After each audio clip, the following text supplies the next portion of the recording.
ஓம் தத்புஷாய வித்மஹே வக்ரதுண்டாய தீமஹி தன்னோ தந்தி பிரசோதயாது. ஆன்மீக ஜோதிட அன்பர்களுக்கு வணக்கம் கூறும் உங்கள் அன்பன் அஸ்ட்ரோ சிவக்குமார். குரோதி வருடம் மார்கழி மாதம் 18ஆம் தேதி வியாழக்கிழமை, ஆங்கிலம் 2ஆம் தேதி ஜனவரி மாதம் 2025ஆம் ஆண்டு. இன்றைய திதி வளர்வரை திருதிய திதி, நள்ளிரவு 2:44 வரை உள்ளது. இன்றைய நட்சத்திரம் திருவோண நட்சத்திரம், நள்ளிரவு 1 மணி வரை உள்ளது. நல்ல நேரம் காலை 10:30 மணியிலிருந்து 11 மணி வரை. ராகு காலம் மதியம் 1:30 மணியிலிருந்து 3 மணி வரை. குளிகை காலை 9 மணியிலிருந்து 10:30 மணி வரை. யமகண்டம் காலை 6 மணியிலிருந்து 7:30 மணி வரை.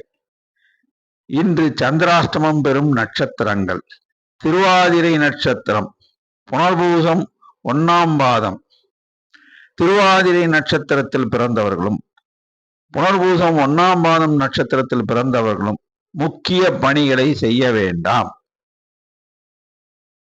சில காரணங்களால் மிக மிக முக்கிய பணிகளை செய்ய வேண்டும் என்று நிலை ஏற்பட்டால் பிள்ளையார் கோயில் சென்று சிதறு தேங்காய் உடைத்துவிட்டு பின் சிவனாலயம் சென்று சிவபெருமானுக்கு வில்வம் சாற்றி நெய் தீபம் ஏற்றி ஓம் நமச்சிவாயா ஓம் நமச்சிவாயா என்று 27 முறை கூறி அதன் பின் பெருமாளாலயம் சென்று பெருமாளுக்கு நெய் தீபம் ஏற்றிவிட்டு ஓம் நமோ நாராயணாய நமக என்று 27 முறை கூறிவிட்டு அப்பணிகளை செய்யலாம்.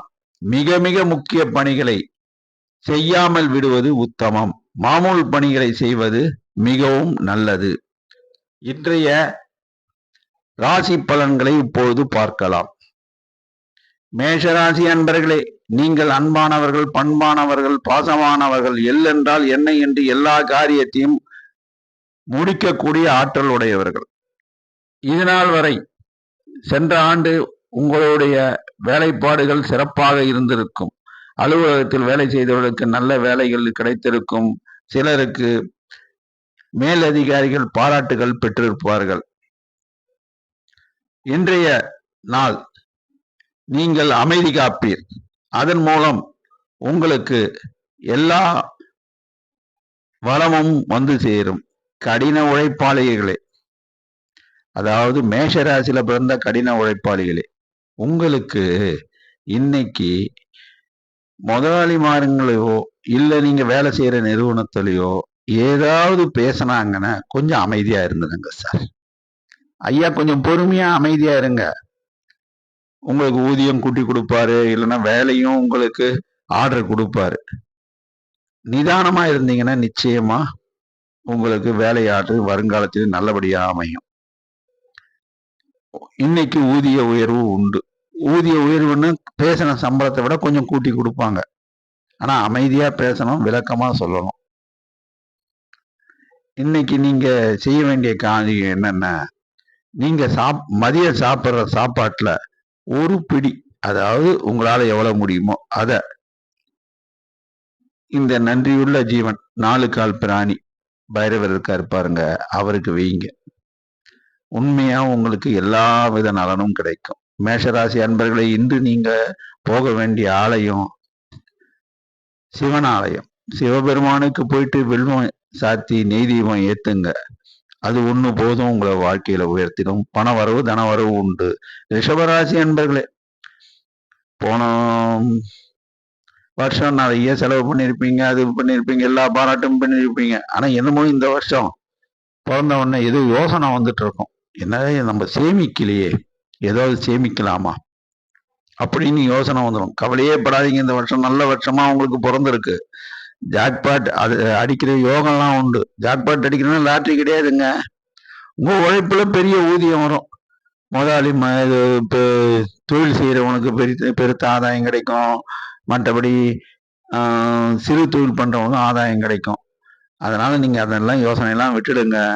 நீங்க காலையில எந்திரிச்ச உடனே பிள்ளையார் கோவில் போயிட்டு ஒரு தோப்பு கரணம் போட்டுட்டு, அடுத்தது நீங்க போயிட்டு சிவனாலயம் போயிட்டு சிவபெருமானுக்கு வில்வம் சாத்தி நெய் தீபம் ஏற்றி ஓம் நமச்சிவாயான்னு சொல்லிட்டு உங்க வேலையை செய்யுங்க. எல்லா விதத்திலையும் லாபமாக முடியும்.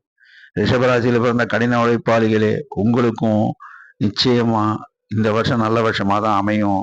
வரக்கூடிய குரு பயிற்சிலாம் உங்களுக்கு நல்லா இருக்கு. அதனால எந்த யோசனையும் வேண்டாம். நல்ல விதமாவே எல்லாமே முடியும். நீங்க என்ன பண்றீங்க? காலையில எந்திச்ச உடனே ஒரு பிடி சோறு உங்களால முடிஞ்சது சோறோ, பிஸ்கட்டோ இல்லைன்னா காரா பூந்தி எது கிடைக்குதோ அதை காகத்துக்கு வைங்க. அதாவது காகம் சாப்பிட்றத வைங்க. அது ஒண்ணும் போதுங்க. எல்லா விதத்திலுமே உங்களுக்கு நன்மை கிடைச்சிருங்க. மிதுன ராசி அன்பர்களே, நீங்கள் அன்பானவர்கள், பண்பானவர்கள், பாசமானவர்கள். ஆனால் எல்லா விஷயத்திலுமே கவர்ச்சியா பேசி மத்தவங்க கிட்ட இருந்து சாமர்த்தியமா வேலைகளை முடிச்சிருவீங்க. நீங்க ஒரு சாமர்த்தியசாலிகள். இருந்தாலும் நீங்க போன வருஷம் நடந்தது, அதுக்கு முந்தின வருஷம் நடந்தது, அதுக்கு முந்தின வருஷம் நடந்தது, இப்படி பழைய விஷயங்களையே பேசின்னு இருப்பீங்க. அதனால அந்த விஷயத்தெல்லாம் விடுங்க. உங்க விருப்பம் ஒண்ணு முக்கியமான விருப்பம் இன்னைக்கு நிறைவேறுங்க. இந்த வருஷம் நல்லபடியா நிறைவேறும். நீங்க என்ன பண்ணுங்க, காலைல ஏந்திச்ச உடனே பிள்ளையார் கோவில் போயிட்டு, அடுத்தது பெருமாள் கோயிலுக்கு போயிட்டு, துளசி மாலை சாற்றி நெய் தீபம் ஏத்துங்க. எல்லா விதத்திலயும் நல்லது தாங்க நடக்கும். கடின உழைப்பாளிகளே, மிதுன ராசியில் பிறந்த கடின உழைப்பாளிகளே, நீங்க காலையில ஏந்திச்ச உடனே பிள்ளையார் கோவில்ல போய் ஒரு தோப்பு கரணம் போட்டு, ஒரு பிடி நொய் அரிசி, கொஞ்சம் வெல்லமோ, சர்க்கரையோ சேர்த்து, எறும்பு புத்து எங்க இருக்கோ, பிள்ளையார் கோவில் வாசல்ல இருந்தாலும், அரச மரத்தடியில இருந்தாலும், அந்த எறும்பு புத்துக்கு வைங்க. நிச்சயமா எல்லா விதத்திலயும் உங்களுக்கு லாபம் வருங்க. பண வரவு, தன வரவு எல்லாமே வருங்க. உங்க விருப்பம் நிறைவேறுங்க. கடகராசி அன்பர்களே, நீங்க கடந்த காலத்தெல்லாம் யோசனை பண்ணிட்டு இருப்பீங்க. அதனால இன்னைக்கு உங்களுக்கு கொஞ்சம் யோசனையினால ஒரு சில செயல்பாடுகளை மாத்தி செய்வீங்க. அதாவது சில பேர் சில தப்பா செஞ்சிருவாங்க. ஒரு காரியத்தை அவசரத்துல செய்வாங்க. அதனால சின்ன சின்ன சிக்கல் வரும். அந்த சிக்கல்லாம் வர வேணும்னா காலைல ஏஞ்ச உடனே பிள்ளையார் கோயிலுக்கு போயிட்டு ஒரு சிறு தேங்காய் உடைச்சிட்டு, அடுத்தது நீங்க செய்ய வேண்டியது சிவன் ஆலயத்துக்கு போயிட்டு நெய் தீபம் ஏத்திட்டு, ஓம் நமச்சிவாய, ஓம் நமச்சிவாயான்னு சொல்லுங்க. எல்லா சிக்கலும் தீர்ந்துடும். உங்களுக்கு ஒரு தீர்வு கிடைக்கும். மன அமைதியும் கிடைக்கும். தனவரவு, பணவரவு எல்லாம் உண்டு. கடின உழைப்பாளிகளே, கடகராசியில பிறந்தவங்களே, நீங்க என்ன பண்ணணும்னு சொன்னீங்கன்னா, அந்த கோமாதான்ற பசு அன்னைக்கு கொஞ்சம் உங்களால முடிஞ்சது வாழைப்பழம்னா வாழைப்பழம், கீரைன்னா கீரை, இல்லைன்னா அகத்தி கீரைன்னா அகத்தி என்ன கிடைக்குதோ கோமாதா என்ன சாப்பிடுமோ அதை கொடுத்து அன்பா எல்லா தெய்வத்தின் மனசார நினைச்சிட்டு வேண்டிட்டு கொடுங்க. உங்களுக்கும் தன வரவு வருங்க. எல்லா விஷயத்திலும் எல்லா காரியமும் அனுகூலமாங்க. சிம்மராசி அன்பர்களே, அஞ்சா நஞ்சம் படைச்சவங்க நீங்க. எல்லா காரியத்தையும் நீங்களே எழுத்து நின்று செய்யணும்னு ஆசைப்படுவீங்க. ஆனா உங்களுக்கு இன்னைக்கு எல்லாமே ஒரு நல்ல மூட்ல இருப்பீங்க. ஒரு இன்பமா இருப்பீங்க, சந்தோஷமா இருப்பீங்க. அது என்னன்னு புரியல. எனக்கு பணமே வரல. ஆனா சந்தோஷம் மட்டும் மனசுல தோணுது. அதுதாங்க பணம் வர்றதுக்கு அறிகுறி தாங்க அந்த சந்தோஷம். கவலையே படாதீங்க. உங்களுக்கு பணம் வரும். நீங்க உடனடியா செய்ய வேண்டிய காரியம் என்னன்னா, காலைல ஏஞ்சு பிள்ளையார் கோவில் போய் ஒரு தோப்பு கரணம் போட்டு, அடுத்தது சிவபெருமான் ஆலயத்துக்கு போயிட்டு நெய் தீபம் ஏத்திட்டு, ஒரே ஓம் நமச்சிவாய சொல்லிட்டு, அடுத்தது கால பைரவருக்கு போயிட்டு, ஒரு நல்லெண்ணெய் தீபம் ஏத்திருங்க. எல்லா விதத்திலயும் உங்களுக்கு மேன்மை வந்துருங்க. கண்டிப்பா மேன்மை வந்துரும். கடின உழைப்பாளிகளே, சிம்மராசியில் பிறந்தவங்களே, நீங்க பிள்ளையார் கோயில்ல ஒரு தூபகரணம் போட்டு கால பைரவர் கோயிலுக்கு போங்க. கால பைரவர் இருப்பாரு சிவபெருமான் கோயில்ல. சிவன் கோயில்ல பின்னாடி இருப்பாரு. அவருக்கு போயிட்டு ஒரு நல்லெண்ணெய் தீபம் போடுங்க. எல்லா காரியமும் சகலமா முடியும் உங்களுக்கு. பணவரவு, தனவரவு 2மே உண்டு. கன்னியா ராசி அன்பர்களே, நீங்கள் அன்பானவர்கள், பண்பானவர்கள், பாசமானவர்கள், கவர்ச்சிகரமான யாரையும் பேசி அவங்களுக்கு தகுந்த மாதிரி பேசி உங்க காரியத்தை சாதிச்சுக்குங்க. உங்ககிட்ட ஒரு கவர்ச்சி இருக்கும். அதனால இருந்தாலும் என்ன பண்றது, ஒரு சில இந்த ரியல் எஸ்டேட் வியாபாரம்லாம் பண்ணின்னு இருப்பாங்க. அதுல கொஞ்சம் போட்டி இருக்குங்க. இன்னும் சில பேர் நீங்க காட்டின இடத்த இன்னொருத்தர் வந்து காமிச்சிட்டு அவர் கமிஷன் வாங்கிட்டு போயிடுவாரோன்ற யோசனை வரும். ஆனா இருந்தாலும் உங்களுக்கு காரியம் சக்சஸா முடியுங்க. ஆனா கொஞ்சம் முயற்சி எடுத்து யாருக்கிட்டையும் நம்ம இடத்த காமிச்ச விஷயத்த சொல்லாதீங்க. அதாவது வெளியில சொல்லாம ஒரு சைலண்டா முடிங்க. நிச்சயமா எல்லா விஷயத்திலும் வேலை முடிஞ்சிருங்க. நீங்க என்ன பண்ணுங்க, துர்கை அம்மன் ஆலயத்துக்கு போயிட்டு ஒரு நெய் தீபம் ஏத்துங்க. எல்லா காரியமும் முடிஞ்சிருங்க. கன்னியாராசியில பிறந்த கடின உழைப்பாளிகளே, நீங்களும் என்ன பண்ணணும்னா, இன்னைக்கு நீங்க வேலை செய்யற இடத்துல பார்த்தீங்கன்னா, ஒரு சக ஊழியரா இருப்பாரு. உங்க ஃப்ரெண்டா கூட இருப்பாரு. அவரு உங்க ஆர்டரையோ, உங்க வேலையோ தட்டி பறிக்க பார்ப்பாரு. கவலைப்படாதீங்க. நீங்க ஜெயிப்பீங்க. நீங்க என்ன செய்யணும், துர்க்கை அம்மன் ஆலயத்துக்கு இல்லன்னா காளி அம்மன் ஆலயத்துக்கு போயிட்டு, "அம்மா தாயே நான் இந்த மாரி பண்ணிக்கின்னு இருக்கேன். ஆனா எனக்கு இப்படி போட்டி வருதே" அப்படின்னு மனசார வேண்டிக்கிட்டு, நீங்க ஒரு நெய் தீபத்த ஏத்தி வையுங்க. அந்த அம்மா பார்த்துட்டு உங்கள காபந்து பண்ணிடுவாங்க. கவலையே படாதீங்க. உங்களுக்கு தாங்க எல்லாம் அந்த வேலை வாய்ப்புலாம் எல்லாமே உங்களுக்கு தாங்க கிடைக்கும். துளாராசி அன்பர்களே, நீங்கள் அன்பானவர்கள், பண்பானவர்கள், பாசமானவர்கள். ஆனா என்ன பண்ணுங்க, நியாயவாதிகள். நியாயத்த பத்தி பேசினே இருப்பீங்க. ஆனா இன்னைக்கு ரொம்ப தெளிவா இருப்பீங்க சார். ஏன்னா 2025 பொறந்துருச்சுல்ல. எல்லா கிரகமும் பயிற்சி ஆக போகுதுல்ல. அது ஞானத்த குடுத்துருக்கு. அதனால தெளிவு பிறந்திருக்கு. கவலையே படாதீங்க. பொற்காலம் வந்துருச்சு. என்ன பண்ணுங்க, நீங்க காலைல ஏஞ்ச உடனே பக்கத்துல இருக்கிற பிள்ளையார் கோயில்ல போயிட்டு ஒரு தோப்புக்கரணம் போட்டு அருகம்புல்ல வச்சுட்டு, அடுத்தது நேரா பெருமாள் ஆலயத்துக்கு போங்க. பெருமாள வணங்குங்க. உங்க வேலையெல்லாம் செய்யுங்க. நல்லபடியாக முடியும். துலா ராசியில பிறந்த கடின உழைப்பாளிகளே, நீங்க ஒண்ணுமே பண்ணாதீங்க. எல்லாம் தெளிவா இருக்கும். நம்ம எல்லா வேலையும் செய்றோம். ஆட்டோ ஓட்டுறவங்களா இருந்தா ஆட்டோ ஓட்டுவீங்க. கார் ஓட்டுறவங்க கார் ஓட்டுவாங்க. டிரைவரா இருப்பாங்க டிரைவரா இருப்பாங்க. மெக்கானிக்கா இருப்பாங்க மெக்கானிக் இருப்பாங்க. எல்லா வேலையிலயும் இருப்பாங்க. ஆனா என்ன பண்றீங்கன்னா, நேரா போறீங்க கோமாதான்ற பர்சன் அன்னைக்கு உங்களால முடிஞ்ச கீரையோ, பழமோ வாங்கி குடுங்க. "அம்மா, தாயே நீதாம்மா பார்த்துக்கணும்." எல்லா தெய்வத்தையும் மனசார வேண்டிக்கிங்க. வேண்டிக்கிட்டு குடுங்க. உங்க எல்லா தெய்வத்தினுடைய அருளும் உங்களுக்கு கிடைக்குங்க. நிச்சயமா எல்லா விதத்திலயும் உங்களுக்கு பண வரவு, தன வரவு வருங்க. விருச்சிக ராசி அன்பர்களே, நீங்க போன வருஷம் செஞ்சதுக்கெல்லாம் இந்த வருஷம் அவார்டு கிடைக்குங்க. என்ன சார் பெருசா அவார்டு குடுத்துற போறாங்க? இந்த கம்பெனில இருந்து குடுத்தாகணும் ஏதோ ஒரு சின்ன டப்பா குடுப்பாங்க சார். அப்படின்னு மனசுக்குள்ள அங்கலாய்ப் பண்ணுவீங்க. கவலைப்படாதீங்க. சின்ன பரிசோ, பெரிய பரிசோ அவங்கவங்க தகுதி பிரகாரம் உங்களுக்கு கிடைக்குங்க. எத பத்தியும் நீங்க கவலைப்பட வேண்டிய அவசியமே இல்லைங்க. ஆனா கடின உழைப்பாளிகளை வச்சே ராசி பலன் உங்களுக்கும் ஒரு சின்ன பரிசு கிடைக்குங்க. உங்க வர்ற காலம் பொங்கல் வருதுல்ல, அதுவும் போனஸ் குடுக்கறதா ஏதாவது பரிசு குடுப்பாங்க. கவலையே படாதீங்க. ஆனா நீங்க என்ன பண்ணணும்னு சொல்றீங்களா? ஒரு பிடி அரிசி கொஞ்சம் வெல்லமும் சேர்த்து எறும்பு புத்து எங்க இருக்கோ அங்க கொண்டு போய் வையுங்க. அவங்க சாப்பிட்டாங்கன்னா, உங்களுக்கு மகிழ்ச்சி ஏற்படும். இறைவன் பார்த்துக்கிட்டு இருப்பாரு. நீங்க எல்லா உயிருக்கும் உணவளிக்கிறீங்கன்னு உங்கள ஆசீர்வாதம் பண்ணுவாரு. இறைவனுக்கு எல்லாமே தெரியுங்க. நம்ம செய்யக்கூடிய எல்லா காரியத்தையும் இறைவன் பார்த்துட்டு இருக்காரு. அதனால நிச்சயமா அவரு உங்கள விடமாட்டாருங்க. உங்களுக்கு நல்லதையே பண்ணுவாருங்க.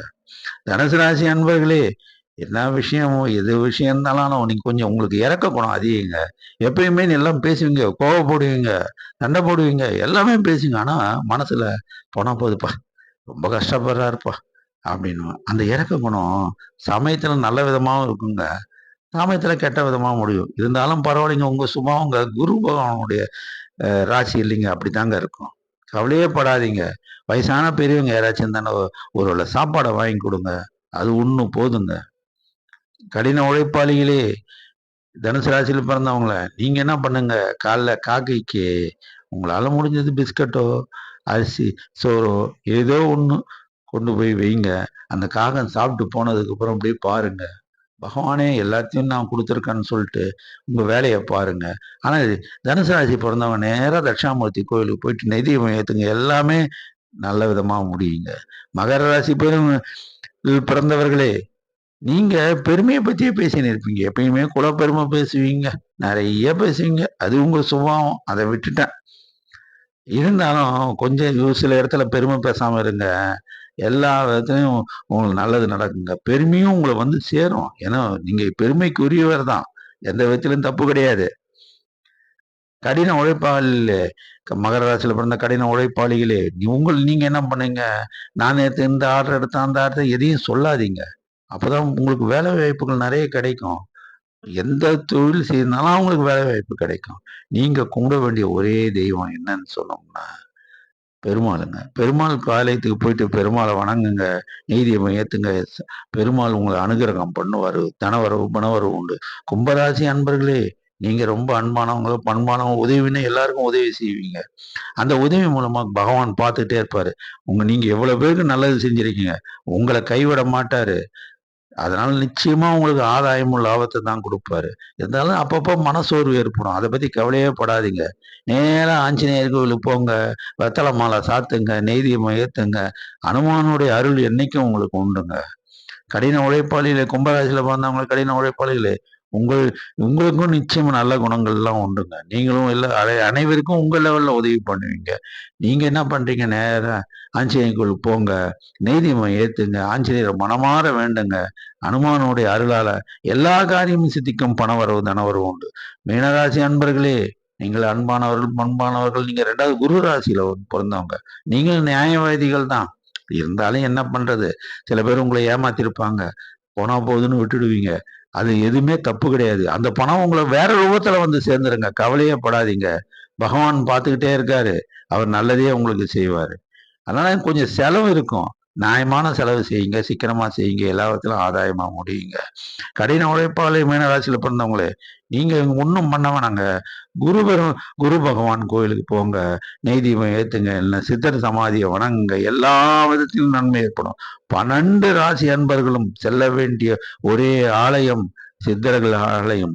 சித்தர்கள் வழிபாடு நமக்கு சகல தோஷத்தையும் நிவர்த்தி பண்ணும் வழிபாடு. சித்தர்கள் ஆலயம் செல்லுங்க. ராகவேந்தர், குரு ஷிரடி சாய்பாபா அவங்க ஆலயத்துக்கு போய் கும்பிடுங்க. தட்சிணாமூர்த்தியை கும்பிடுங்க. சர்வேஸ்வரரை கும்பிடுங்க. எல்லா விதத்திலையும் உங்களுக்கு எல்லாவித நன்மையும் கிடைக்கும் என்று கூறி விடைபெறுகிறேன். நன்றி, வணக்கம்.